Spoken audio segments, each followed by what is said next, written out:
बंद की। दिल्ली में लॉकडाउन की घोषणा होने के बाद प्रवासी मजदूरों का पलायन शुरू हो गया है। आनंद विहार बस अड्डे पर भारी संख्या में प्रवासी मजदूर की भीड़ नजर आई। उत्तर प्रदेश और बिहार जाने वाले लोगों की भीड़ बढ़ती जा रही है। दिल्ली में एक सप्ताह का लॉकडाउन है, लेकिन मजदूरों को भरोसा नहीं है कि एक सप्ताह बाद दिल्ली में सब कुछ सामान्य हो जाएगा।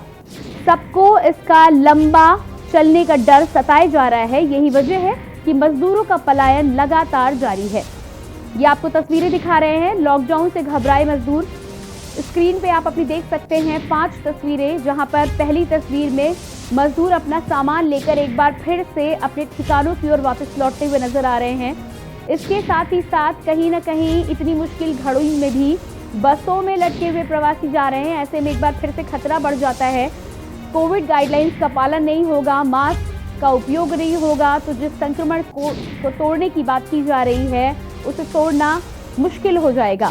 साथ ही साथ मजदूरों की पलायन की वजह से तीसरी तस्वीर में आप देख पा रहे हैं कि भीड़ एक बार फिर से बढ़ती जा रही है। बसों में तमाम सीटें फुल हैं। जिन मजदूरों को बड़े शहरों में काम नहीं मिल रहा है वो वापस अपने गांव की ओर लौट रहे हैं और उसकी वजह से ही एक बार भीड़ बढ़ी है। इसके अलावा मुश्किल की स्थिति ये भी है, 5वीं तस्वीर आपको दिखा रहे हैं, किराया भी दुगना हुआ है। जो तमाम बसें हैं, प्राइवेट वाहन हैं, उन्होंने अपना किराया बढ़ा दिया है क्योंकि मजदूर पलायन कर रहे हैं, वापस अपने ठिकानों की ओर लौटना चाहते हैं। ऐसे में मुंह मांगी कीमत वसूल की जा रही है।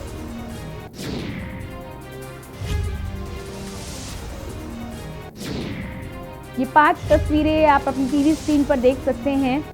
एक तरफ कोरोना के संक्रमण से पूरा देश डरा हुआ है, मौतों का सिलसिला बढ़ता जा रहा है, एक्टिव केसेस की संख्या भी बढ़ी है, संक्रमण चेन को रोकने की बात हो रही है। इसी वजह से लॉकडाउन लगाया गया है, नाइट कर्फ्यू का इंतजाम किया गया है।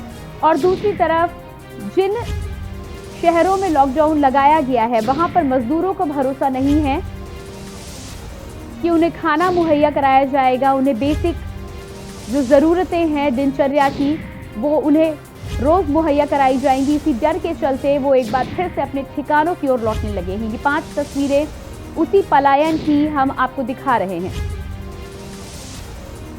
ऐसे में ये भी सरकार की जिम्मेदारी बनती है कि संक्रमण चेन को तोड़ने के साथ ही साथ मजदूरों को भी खाने पीने की व्यवस्था के बारे में कुछ न कुछ इंतजाम किया जाए। उन्हें ये आश्वासन भी दिया जाए कि लॉकडाउन भले ही हो, लेकिन रोजमर्रा की जो ज़रूरतें हैं, रोजमर्रा के खान पान की जो ज़रूरतें हैं वो उन्हें पूरे तौर पर मुहैया कराई जाएंगी। ये भी सरकार की, प्रशासन की जिम्मेदारी बनती है। कहीं ना कहीं इसको लेकर कोई खबर सामने नहीं आई है, ना ही किसी का बयान जारी किया गया है। यही वजह है कि मजदूर घबराए हुए हैं।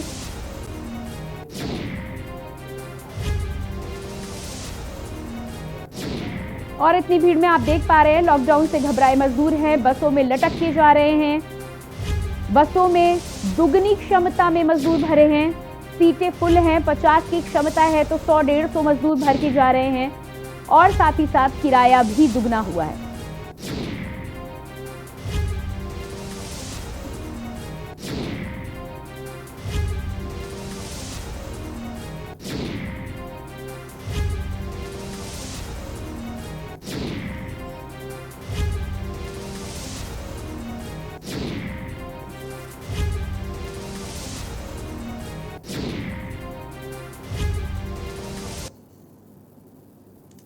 और इसी बीच बड़ी खबर आ रही है, दिल्ली में लगाया गया 1 हफ्ते का लॉकडाउन। बड़ी खबर दिल्ली से आ रही है, दिल्ली में 1 हफ्ते का लॉकडाउन लगाया गया है। नोएडा एनसीआर में दिखा साइड इफेक्ट। बस अड्डे, रेलवे स्टेशन और सड़कों पर मजदूर एक बार फिर से नजर आने लगे हैं। देश भर में लगे लॉकडाउन के दौरान फिर से पलायन बढ़ा। महाराष्ट्र में अभी भी 15 दिनों का मिनी लॉकडाउन लागू। राजस्थान, गुजरात, पंजाब से भी मजदूरों की वापसी।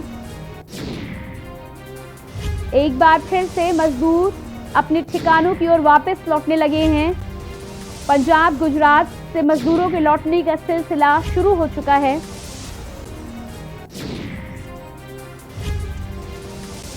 और इसी खबर पर ज्यादा जानकारी के साथ जुड़ रहे हैं हमारे साथ गाजियाबाद से जयवीर मावी और दिल्ली से चंदन झा। सबसे पहले जयवीर आपके पास आऊंगी और गाजियाबाद की यदि हम बात करते हैं तो जिस तरह से दिल्ली एनसीआर में लॉकडाउन लगाया गया है और मजदूरों को एक बार फिर से अपने खान पान की व्यवस्था सताने लगी है, ऐसे में क्या कुछ अपडेट है, किस तरह से वापस लौट रहे हैं मजदूर?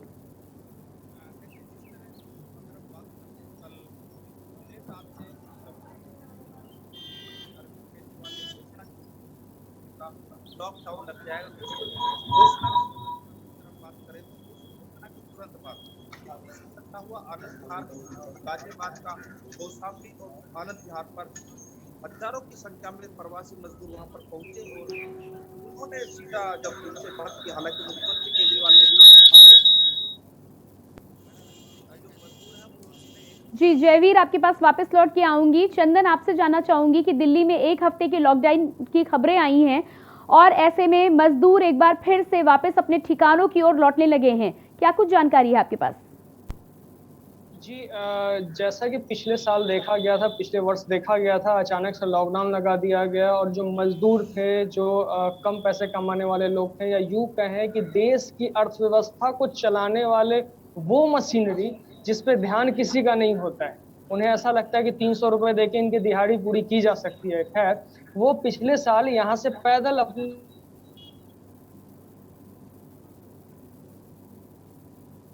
तो वापस रुक करेंगे हम अपने संवाददाता का। हम आपको तस्वीरें दिखा रहे हैं दिल्ली एनसीआर में एक हफ्ते के लॉकडाउन के साथ ही एक बार फिर से सड़कों पर इस तरह की तस्वीरें आम हो गई हैं। देख सकते हैं आप किस तरह से अपने सामान के साथ मजदूर बस अड्डे पर जमा होने लगे हैं, इकट्ठा होने लगे हैं और बसें भी दुगनी क्षमता के साथ इस समय चल रही हैं। आप देख सकते हैं जहां 50 सीटों की व्यवस्था है वहां पर 100-200 मजदूर बिठाए जा रहे हैं। और एक बार फिर से रुक करेंगे गाजियाबाद से हमारे संवाददाता जयवीर मावी का। जी जयवीर, आपसे मैं जानकारी लेना चाह रही थी कि लॉकडाउन के बाद एक बार फिर से सड़कों पर मजदूरों की संख्या बढ़ी है, क्या ताजा जानकारी है?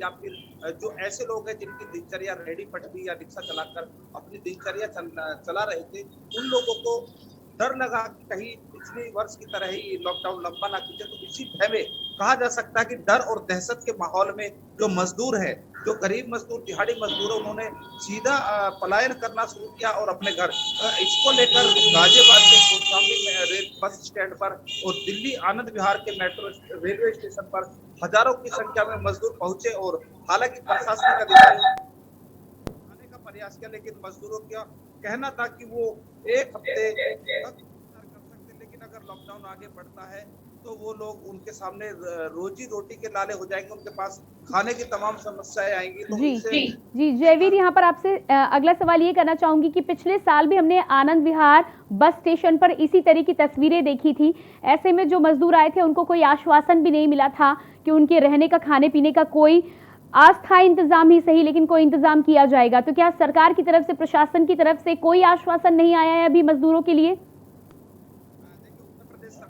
बात करते हैं, गाजियाबाद प्रशासन ने यहाँ पर जो मजदूर पहुंच रहे हैं उनको उनके गंतव्य स्थान तक जाने के लिए बसों की जो फेरे हैं वो बढ़ा दी है, बड़ी संख्या में बसें लगा दी है। जहां जो मजदूर जाना चाहते हैं उन मजदूरों को बसों में भेजा जा रहा है। हालांकि कोविड-19 के नियमों की बात करें तो जो सार्वजनिक वाहन है उनमें 50% की क्षमता के साथ लोगों को यात्रा करने की अनुमति थी, लेकिन अब क्योंकि जिस तरह मजदूरों का जो हुजूम उमड़ा है, उस हुजूम को देखकर प्रशासन इस नियम पर सख्ती नहीं कर रहा है। यहाँ तक कि बस की छतों पर, बसों में भारी भीड़ भरी हुई है। लंबी दूरी की जो यात्रा लोग कर रहे हैं, बसों की छतों पर बैठे हैं। बसों में अंदर भी अगर बात करें तो सीट के अलावा इतनी तादाद में कि लोगों को खड़े होने की जगह नहीं मिल रही है, लेकिन फिर भी लोग अपने घरों पर जाने की कोशिश कर रहे हैं और समय से अपने घर पर पहुंच जाना चाहते हैं। आपको बता दें कि पिछली बार जब लॉकडाउन हुआ था और ऐसे हालात हुए तो गाजियाबाद प्रशासन ने इन तमाम लोगों को उनके पहुंचाने के लिए रेलवे विभाग से और प्राइवेट जो रोडवेज की जो बसें हैं और प्राइवेट बसें लगाकर उन तमाम यात्रियों को उनके घर तक पहुंचाया था। जो प्रवासी मजदूर थे, उन मजदूरों की सुविधा के लिए, क्योंकि जो मजदूर घर छोड़कर गाजियाबाद की सीमा में आ चुके थे, तो गाजियाबाद प्रशासन ने जिम्मेदारी उठाई कि उनका जो टिकट था, जो उनका किराया था, वो भी गाजियाबाद प्रशासन ने दिया। गाजियाबाद प्रशासन ने तमाम सुविधाएं उन मजदूरों को उस समय दी थी, चाहे खाने की सुविधा हो या फिर रेलवे टिकट की बात करें या बसों का जो किराया था। मतलब कहा जा सकता है कि जो बसें थी वो फ्री भेजी गई थी। और इस बार भी प्रशासन ने, हालांकि अभी तक फ्री बसें भेजने की बात सामने नहीं आई है, लेकिन गाजियाबाद प्रशासन ने पूरी तरह से जो मजदूर यहाँ पहुंचे उनको समय से उनके गंतव्य तक, ताकि किसी मजदूर गरीब व्यक्ति को पैदल ना जाना हो, किसी को किसी तरह की समस्या ना हो, उनके लिए वाहनों की व्यवस्था की है। और तमाम ऐसे जो वाहन सेवा में लगाए गए हैं जो उन मजदूरों को यहाँ से ले जा रहे हैं। हालांकि लगातार अगर हम संख्या की बात करें तो अभी भी संख्या गाजियाबाद में जो रेलवे स्टेशन है या फिर जो बस स्टैंड है या फिर उसके अलावा तमाम जगह जो लोकल जगह भी है, वहां पर मजदूर घरों से निकल रहे हैं। और इन मजदूरों के हाथ में देखे जा सकते हैं कि थैले है, बैग है, अपनी जरूरत की जो चीजें हैं वो भरी हुई हैं। तो कहीं ना कहीं कहा जा सकता है कि जो जिस तरह कोविड-19 का जो प्रकोप है, जो दूसरी वेव, अब हालांकि डॉक्टरों की बात करें तो डॉक्टरों का कहना है कि इसका वायरस इस बार हवा से भी फैल रहा है। तो कहीं ना कहीं स्थिति को भांपते हुए लोग अपने घरों की तरफ पलायन कर रहे हैं और सरकार भी उसमें पूरी तरह से सहयोग कर रही है। उत्तर प्रदेश सरकार की बात करें तो उत्तर प्रदेश सरकार ने अभी लॉकडाउन लगाने से साफ मना कर दिया है। योगी साहब कहा है कि उत्तर प्रदेश में लॉकडाउन नहीं लगेगा, क्योंकि गरीब मजदूरों के व्यापार की चिंता है, क्योंकि खाने की जो समस्या है, तमाम समस्याएं इन लोगों के सामने आने वाली है। इन सभी समस्याओं को देखते हुए प्रशासन पूरी तरह अलर्ट है, मुस्तैद है। और ऐसे जो लोग हैं, जो प्रवासी मजदूर है, उन लोगों को उनके स्थान तक, जो उनका गृह है, जो घर है, जहाँ वो जाना चाहते हैं, वहां तक भेजने की संपूर्ण व्यवस्थाएं करने में प्रशासन जुटा हुआ है। और तमाम जो व्यवस्थाएं हैं उन लोगों को दी जा रही है, चाहे खाने की व्यवस्था हो। अभी हालांकि कम व्यवस्थाएं ऐसी हो पाई है, लेकिन सरकार और प्रशासन पूरी तरह मुस्तैद है। और गाजियाबाद जिलाधिकारी भी लगातार स्थिति का जायजा ले रहे हैं। तो अधीनस्थ अधिकारी, चाहे एडीएम स्थिति हो या फिर जी जयवीर, यहाँ पर एक प्रश्न ये भी उठता है कि पलायन हो रहा है, ठीक है, लोग अपने ठिकानों पर वापस लौटना चाहते हैं, ये भी ठीक है सरकार को, लेकिन यहाँ पर जिस तरह से आपने बोला कि 50% क्षमता के साथ भेजने का पहले निर्देश दिया गया था, लेकिन उसकी पूरी तरह से धज्जियां उड़ाई जा रही हैं, तो ऐसे में संक्रमण की दर को रोकना कैसे मुमकिन हो पाएगा? संक्रमण की दर को अगर हम रोकने की बात करते हैं, जिस तरह से दिल्ली से हजारों की संख्या में लगातार मजदूर यहाँ पहुंच रहे हैं, जो भारी भीड़ इकट्ठा हो रही है, उस भीड़ को कम करने के लिए ही प्रशासन ने निर्णय लिया है कि उन लोगों को जल्द से जल्द यहाँ से रवाना किया जाए, ताकि यहाँ पर भीड़ ना हो। यहाँ पर स्थानीय निवासी यहाँ के रहने वाले लोग हैं, जो जिन्हें यहीं पर रहना है, वो लोग इस संक्रमण की चपेट में जद में ना आ पाए।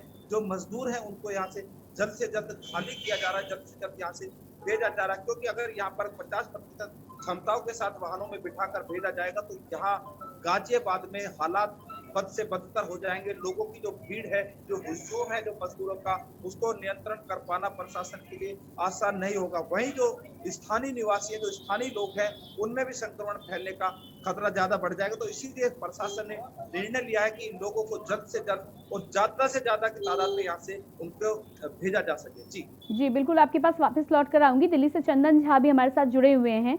जी चंदन, दिल्ली की यदि हम बात करते हैं तो 1 हफ्ते का लॉकडाउन अब लागू हो चुका है, ऐसे में पलायन एक बार फिर से बढ़ रहा है, क्या कुछ इंतजाम प्रशासन ने किए हैं? जी जैसे कि लोगों ने सुना, जो निचले तबके के लोग हैं या प्राइवेट फर्म में काम करने वाले, कम सैलरी अर्न करने वाले लोग हैं, या स्टूडेंट्स, जी स्टूडेंट्स भी हैं इसमें जो घर जा रहे हैं। कल आनंद विहार में जो भीड़ हम सभी ने देखा, वो भीड़ कम से कम 40 से 50 हजार लोगों की होगी। उसमें मजदूर भी थे, स्टूडेंट्स भी थे, और जो कम पैसे कमाने वाले लोग हैं वो भी थे। क्योंकि पिछले बार की घटनाओं से सभी लोग डरे हुए हैं कि कहीं शायद ये जो लॉकडाउन है इसे और बढ़ा के और बड़ा ना कर दिया जाए, 1 महीने 1.5 महीने का ना कर दिया जाए, तो खाने की भी दिक्कत यहाँ पे हो सकती है। बात करें कि आनंद विहार रेलवे स्टेशन की और बस स्टैंड की, तो वहाँ पे दिल्ली सरकार की तरफ से, साथ ही साथ केंद्र सरकार की तरफ से एक रैपिड टेस्टिंग के काउंटर्स लगाए गए हैं। रजिस्ट्रेशन के बाद वहाँ फटाफट रैपिड टेस्ट होता है, रैपिड टेस्ट। लेकिन भीड़ इतनी ज्यादा है कि वहाँ पे रैंडम रैपिड टेस्ट करना भी मुश्किल हो रहा था कल। क्योंकि सभी को ये था कि जल्द से जल्द अपने गंतव्य पे पहुंच जाए, अपने घर पे पहुंच जाए, अपने घर से जितनी दूर है हम जितनी जल्दी पहुंचेंगे उतना ज्यादा फायदा होगा, ऐसा उनका मानना था। हम लोगों ने भी काफी लोगों से बातचीत की, हम लोगों ने भी समझाया कि आप इस तरीके से जा रहे हैं, हो सकता है कि संक्रमण का दर जहां आप जा रहे हैं, बिहार जा रहे हैं, पूर्वी उत्तर प्रदेश जा रहे हैं, झारखंड जा रहे हैं, उड़ीसा जा रहे हैं, जहां भी आप जाइएगा हो सकता है कि अब वहां पे केसेस ज्यादा हो जाए, वहां पे केसेस ज्यादा हो जाए, दिल्ली में कम हो जाए, तो आप क्यों जा रहे हैं? जबकि अरविंद केजरीवाल ने बोला है 6 दिनों का ही लॉकडाउन है, आपको नहीं जाना चाहिए। उनका साफ कहना है कि पिछले बार की तरह इस बार हम पैदल नहीं जाना चाहते हैं। हम अपने बच्चों को, अपने परिवार को भूखे मरते हुए नहीं देखना चाहते हैं। अगर कुछ भी होगा तो हम अपने नेटिव प्लेस पे ही जाके कुछ कर लेंगे, लेकिन अब इस तरीके से इस अव्यवस्था के बीच में हम नहीं रह सकते। लेकिन जो सरकार की तरफ से जो वहाँ जो सबसे अच्छी प्रबंध की गई थी वो थे रैंडम रैपिड टेस्ट की, फिर लोगों को बुला करके रिक्वेस्ट करके जो भी लोग जा रहे थे उनका तुरंत वहां पर रैपिड टेस्ट कर दिया जा रहा था कि अगर कोई भी इन्फेक्टेड है तो एटलीस्ट उसे सूचना दे दी जाए या फिर उसे क्वारंटाइन कर दिया जाएगा। हालांकि ज्यादा से ज्यादा लोगों का सरकार ने वहां पर डाटा बनाने की कोशिश की है, लेकिन भीड़ इतनी ज्यादा थी कि सब कुछ वहां पे आप यूँ कह सकते हैं कि डोल्ड्रम की स्थिति में हो गया था। आधे लोग कह रहे थे ट्रेन जाएगी, आधे लोग कह रहे थे ट्रेन नहीं जाएगी, लैक ऑफ इंफॉर्मेशन हो गया था। जी चंदन, एक जानकारी यहाँ पर और आ रही है। खबर ये भी आ रही है कि इस समय जो किराया मजदूरों से वसूला जा रहा है वो दुगना तिगुना वसूला जा रहा है, इस बात में कितनी सच्चाई है? जी, जो बस का किराया पहले यहाँ आनंद विहार से बिहार के लिए लगभग 1700 या 1800 हुआ करता था, आज की डेट में 3400 स्लीपर का है और 2400 रुपये सिटिंग का है। और स्लीपर में भी आप एक स्लीपर पे पहले 2 लोग जाते थे, अब उस स्लीपर पे 4-4 लोगों को बिठा के ले जाया जा रहा है, क्योंकि बस के जो लोग हैं वो जो ट्रैवल चलाने वाले लोग हैं, ट्रैवल ऑपरेटर्स हैं, उनको ऐसा लग रहा है कि ये कमाने का मौका है, ये पैसा ज्यादा से ज्यादा दुगना करने का मौका है, तो इस मौके को छोड़ना नहीं चाहिए। इस वजह से वो लोग भी कहीं ना कहीं इस मौके को भुनाना चाहते हैं और मौके को पैनिक करने में उनका भी योगदान काफी है। जी बिल्कुल। इसके अलावा जिस तरह से भीड़ जा रही है, ये भी माना जा रहा है कि कहीं ना कहीं ये भीड़ जो है वो कोरोना कैरियर का भी काम कर सकती है। इस बात में जिस तरह से भीड़ आगे जा रही है, अच्छी बात है कि लोग अपने ठिकानों पर पहुंचेंगे, लेकिन यदि यही भीड़ कैरियर का रूप धारण कर लेगी तो संक्रमण को रोकना एक बार फिर से मुश्किल हो जाएगा। जी, जिस तरीके से कल नीतीश कुमार ने, बिहार के मुख्यमंत्री नीतीश कुमार ने ये कहा कि जो मजदूर आना चाहते हैं, जो लोग आना चाहते हैं आए, यहाँ पे जो प्रॉपर तरीका है उससे हम उनका जांच करेंगे, क्वारंटीन सेंटर में रखेंगे, क्योंकि यहाँ से जो लोग भी जा रहे हैं हो सकता है कि उसमें सभी लोग इन्फेक्टेड ना हो, लेकिन अगर 1-2 भी इन्फेक्टेड हो तो सभी में वो बीमारी फैल सकती है जिनका इम्यून सिस्टम कमजोर हो।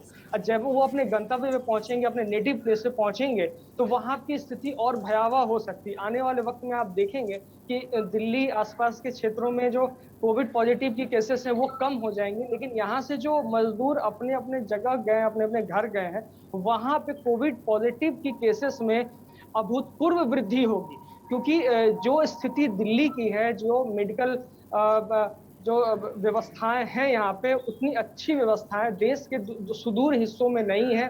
बिहार की ही बात करें वहाँ पे भी नहीं है, झारखंड की बात करें वहाँ भी नहीं है। जो कल मजदूर और जो भी लोग यहाँ से जा रहे थे, ज्यादातर लोग बिहार और झारखंड के ही थे। अब सोचने वाली बात यह है कि वहाँ की गवर्नमेंट, वहाँ का जो प्रशासन है, इनको कैसे टैकल करेगा, इनका डाटा कैसे मेंटेन करेगा, इनको क्वारंटीन कैसे करेगा, और क्वारंटीन के दौरान कोई बड़ा बवाल ना हो, कोई बड़ा बलवा ना हो, उससे कैसे रोकेगा, वो वहाँ के सरकार पे निर्भर करती है, उनके विल पावर पे निर्भर करती है। जी बिल्कुल चंदन, आप बने रहिएगा हमारे साथ। यहाँ एक छोटे से ब्रेक के लिए हम रुक रहे हैं और अपने तमाम दर्शकों को एक बार फिर से बता दें कि जिस तरह से दिल्ली में लॉकडाउन का खबर आई है, 1 हफ्ते का लॉकडाउन दिल्ली में लगाया गया है। ऐसे में मजदूरों को एक बार फिर से डर है कि यदि ये लॉकडाउन लंबा खिंचता है तो लोगों को खाने पीने में परेशानी आएगी, दिक्कत आएगी, और पिछले साल के अनुभव को लेते हुए लोग पहले ही अपने ठिकानों पर वापस लौट जाना चाहते हैं। फिलहाल अभी वक्त हो चला एक छोटे से ब्रेक का, वापस जल्द हाजिर होते हैं। आप देख रहे हैं के न्यूज, खबरों का सारथी। नमस्कार। कोरोना फिर लौट आया है। इस बार युवाओं को ज्यादा खतरा है। दिल्ली में 65% केस 45 वर्ष से कम उम्र के लोगों के हैं। मजबूरी ये है कि युवाओं को घर से बाहर निकलना ही पड़ता है, क्योंकि उन्हें माता पिता और अपने बच्चों का ख्याल रखना है, घर के लिए पैसे का इंतज़ाम करना है। इस चक्कर में कुछ लापरवाही हो रही है। मैं अपने युवा भाई बहनों को कहना चाहता हूं कि कोरोना को लेकर बिल्कुल लापरवाही ना करें। मामूली लक्षण हो तो जांच जरूर कराएं। दिल्ली सरकार के अस्पतालों में टेस्ट बिल्कुल मुफ्त हो रहे हैं। और हाँ, 45 वर्ष से ज़्यादा उम्र के लोग वैक्सीन जरूर लगवाएं। हमने आपके लिए 24 घंटे सरकारी अस्पताल खोल दिए हैं। युवा अपनी जिम्मेदारी समझें। इस मुश्किल वक्त में उनके परिवार को सबसे ज़्यादा उनकी ज़रूरत है। दूरी बनाएं, हाथ सैनिटाइज करें और मास्क ज़रूर पहनें। पिछले 1 साल में 3 बार हम दिल्ली वालों ने कोरोना को हराया है। इस बार फिर हराएंगे। मैं और पूरी दिल्ली सरकार हर वक्त आपके साथ हैं। कोरोना हारेगा, हम जीतेंगे। जय हिंद। आप देख रहे हैं के न्यूज़, खबरों का सारथी। ब्रेक के बाद एक बार फिर से आपका स्वागत है और हम बात कर रहे हैं पलायन रिटर्न की। जिस तरह से दिल्ली में 1 हफ्ते के लॉकडाउन को लागू किया गया है, मजदूरों को एक बार फिर से डर सताने लगा है कि यदि ये लॉकडाउन लंबा खींचा गया तो एक बार फिर से उनकी ज़िंदगी में खाने पीने को लेकर दिक्कत बढ़ेगी, किस तरह से इंतज़ाम होगा। और इसी डर के चलते मजदूरों का पलायन होने लगा है। आनंद विहार के फुटओवर ब्रिज पर सबसे ज़्यादा भीड़ देखी गई है। यूपी परिवहन निगम का कौशाम्बी बस अड्डे पर यूपी और बिहार जाने वाली बसें पूरी तरह से भर के जा रही हैं। बसों में लोग बाहर लटक कर जा रहे हैं। ये भीड़ कहीं ना कहीं कोरोना कैरियर का भी काम कर सकती है। और साथ ही साथ बड़ी बात यहाँ पर ये देखी गई है कि लोग ठीक तरह से कोविड गाइडलाइंस का पालन, मास्क का उपयोग नहीं कर रहे हैं, जो कि एक खतरे की घंटी है। इसी खबर पर जानकारी के साथ जुड़े हुए हैं हमारे संवाददाता चंदन झा दिल्ली से। जी चंदन, एक बार फिर से सवाल यहाँ पर आपसे करना चाहूंगी कि पिछले साल हमने तस्वीरें देखी थी, एक साथ जब मजदूर आए थे तो स्थिति बहुत ही गंभीर हो गई थी। जिस तरह से बसें भरकर जा रही हैं, क्या इस बार बसों का पर्याप्त इंतजाम किया गया है? क्योंकि पिछली बार जब बसों का इंतजाम नहीं था, रेल का इंतजाम नहीं था, तो लोग सड़कों पर जिस तरह से आए थे वो तस्वीरें भयानक थी, वो तस्वीरें डरा देने वाली थी। नहीं, मैं आपको बता देना चाहता हूँ, रेलवे ने अपने परिचालन में कोई कमी नहीं की है। रेलवे अपने जो भी पूर्व निर्धारित जो भी उनकी ट्रेनें हैं, जिधर भी जाने वाली हो, चाहे बिहार जाने वाली हो, पूर्वी उत्तर प्रदेश जाने वाली हो, झारखंड, राजस्थान, छत्तीसगढ़, वो सुचारू रूप से चला रही है। लेकिन उसमें सिर्फ और सिर्फ उनका यही कहना है कि आप जब भी रेलवे प्रीमाइसेस में आ रहे हैं, ट्रेन में आ रहे हैं, अपने कोच में आ रहे हैं, अपने बर्थ पे आ रहे हैं, तो वहाँ आपको जो प्रॉपर एक गाइडलाइंस है वो फॉलो करना पड़ेगा। मसलन आपको मास्क लगाना पड़ेगा, आपको जो जहाँ तक हो सके सोशल डिस्टेंसिंग का पालन करना पड़ेगा। तो रेलवे के तरफ से वाकई में कोई कोताही नहीं है। यूं कहें भीड़ ज्यादा बढ़ गई है। हाँ, रोडवेज में कोताही देखी जा रही है। रोडवेज में जितनी कैपेसिटी है उससे डबल कैपेसिटी में लोगों को बिठाया जा रहा है। और सबसे जो बुरी बात है, छतों पे लटक के लोग जा रहे हैं, छतों पे बैठ के जा रहे हैं, जो प्रोहिबिटेड है, जो MVI एक्ट के द्वारा प्रोहिबिटेड किया गया है कि आप बसों की छत पे बैठ के नहीं जा सकते हैं। कहीं ना कहीं प्रशासन की भी कमी इसमें जरूर है जी जी बिल्कुल। इसके अलावा चंदन, अगला सवाल यहाँ पे ये भी होता है कि रेलवे और बसों की यदि हम बात कर रहे हैं और जिस तरह से भारी संख्या में मजदूर इन बार सफर करने को तैयार हैं, क्या सैनिटाइजेशन का कोई इंतजाम किया गया है रेलवे के कोच को लेकर या बसों को लेकर? देखिए, कोचेस को लेकर के जो यूपी रोडवेज की बसें हैं या बिहार स्टेट ट्रांसपोर्ट निगम की बसें हैं, उनको प्रॉपर तरीके से सैनिटाइज किया जाता है, उसमें कोई दो राय नहीं है। रेलवे के सभी कोचेस को, रेलवे के सभी प्लेसेस को सैनिटाइज किया जाता है, उसमें कोई दो राय नहीं है। लेकिन जो प्राइवेट टूर्स ट्रैवल वाले हैं, जिनकी बसें चलती हैं, उनको उनके पास गाइडलाइंस होने के बावजूद भी कुछ पैसे बचाने को लेकर के वो सिर्फ और सिर्फ एक फॉर्मेलिटी कर लेते हैं कि एक छोटा सा सैनिटाइजर का डब्बा रहता है कि बस आप लोग आइए, बस सैनिटाइज कर लीजिए अपने हाथों को और बसों में बैठ जाइए। लेकिन इससे काम नहीं चलेगा। वहीं जब यूपी रोडवेज की बात करते हैं तो पूरे बस को सैनिटाइज किया जाता है, एक एक सीट को सैनिटाइज किया जाता है, खिड़कियों को सैनिटाइज किया जाता है, और जो हाथ रखने वाले होते हैं सीट्स के पास, हैंड स्टैंड्स होते हैं उनको सैनिटाइज किया जाता है। ये एक प्रॉपर वे है, एसओपी है, स्टैंडर्ड ऑपरेशन प्रोसेस है। लेकिन जो प्राइवेट टूर्स वाले हैं, जहाँ जो आनंद विहार बस स्टैंड से जो प्राइवेट बसेस बिहार के लिए या फिर अलग अलग स्टेट्स के लिए खुल रही हैं, अभी के टाइम पे वो इस काम को बिल्कुल नहीं कर रहे हैं, कतई नहीं कर रहे हैं, जिस वजह से कोरोना का चेन टूटना तो छोड़ दीजिए आप, कोरोना ज्यादा से ज्यादा बढ़ेगा इनके इन एक्टिविटी की वजह से। जी चंदन, जिस तरह से आपने जानकारी दी है कि प्राइवेट बसों में कोविड गाइडलाइंस के प्रोटोकॉल का कोई पालन नहीं हो रहा है, क्या इन पर प्रशासन की नजर पड़ रही है, उसके बावजूद भी कोई कार्रवाई नहीं की जा रही? अब प्रशासन ऐसा नहीं कि प्रशासन के पास खबर नहीं जा रही है, प्रशासन भी ये चाह रही है कि जो मजदूर यहाँ जमा है किसी तरीके से इनको यहाँ से आगे की ओर रवाना किया जाए। अगर किसी बस ऑपरेटर को रोका जाता है, उनसे सैनिटाइजेशन के बारे में पूछा जाता है, तो ऑब्वियसली वो तो यही कहेंगे कि हाँ मेरे बस को सैनिटाइज हमने कर लिया। लेकिन गवर्नमेंट के पास या हमारे एडमिनिस्ट्रेशन के पास कोई ऐसी व्यवस्था नहीं है जो चेक कर सके उस बस को कि आखिर बस सैनिटाइज हुई भी है या सिर्फ कागजों में सैनिटाइज हुई है। जी बिल्कुल। तो यहाँ पर पूरी तरह से लगता है ऐसा कि बसों में, जब प्राइवेट बसों को लेकर जिस तरह से हमारे संवाददाता चंदन झा ने बताया है कि बसों का सैनिटाइजेशन नहीं हो रहा है। चंदन, इस जानकारी के लिए आपका बहुत बहुत शुक्रिया फिलहाल। और यहाँ पर देखने वाली बात यह है कि जिस तरह से हमारे संवाददाता ने जानकारी दी है कि सैनिटाइजेशन यूपी रोडवेज की बसेस का तो हो रहा है, लेकिन प्राइवेट बसों में कहीं ना कहीं धज्जियां उड़ाई जा रही हैं। ऐसे में अब देखना यह है कि सरकार को इस पर भी कहीं ना कहीं नजर रखनी होगी, और यदि कहीं कोई कमी है तो उसको दूर करने का कुछ ना कुछ इंतजाम करना होगा। क्योंकि यदि प्राइवेट बसें जो हैं वो सैनिटाइज पूरी तरह से नहीं की जाएंगी, दुगनी क्षमता से लोग उसमें जाएंगे, किराया भी अधिक वसूला जाएगा, तो पिछली बार की तरह ही इस बार भी समस्या बढ़ सकती है लोगों की। साथ ही साथ बड़ी बात यहाँ पर ये भी है, बड़ी दिक्कत यहाँ पर ये भी है कि लोग कैरियर का भी काम कर सकते हैं। जिस संक्रमण के चेन को तोड़ने की हम बात कर रहे हैं, जिसके लिए हम लॉकडाउन लगा रहे हैं, नाइट कर्फ्यू लगा रहे हैं, यदि इस तरह से कोविड गाइडलाइन की धज्जियां बस स्टेशन पर, रेलवे स्टेशन पर उड़ाई गई, तो कहीं ना कहीं ये खतरे की घंटी भी साबित हो सकती है, जिसको लेकर हमें कुछ ना कुछ इंतजाम करने की यहाँ पर आवश्यकता बनती है। और साथ ही साथ पलायन रिटर्न को लेकर जिस तरह से हम बात कर रहे हैं, वो तस्वीरें हमने आपको बिल्कुल दिखाई है। हमारे फिलहाल इस विशेष कार्यक्रम में इतना ही। बाकी खबरों के लिए आप लगातार बने रहिए के न्यूज़ इंडिया के साथ। मुझे दीजिए इजाजत, नमस्कार।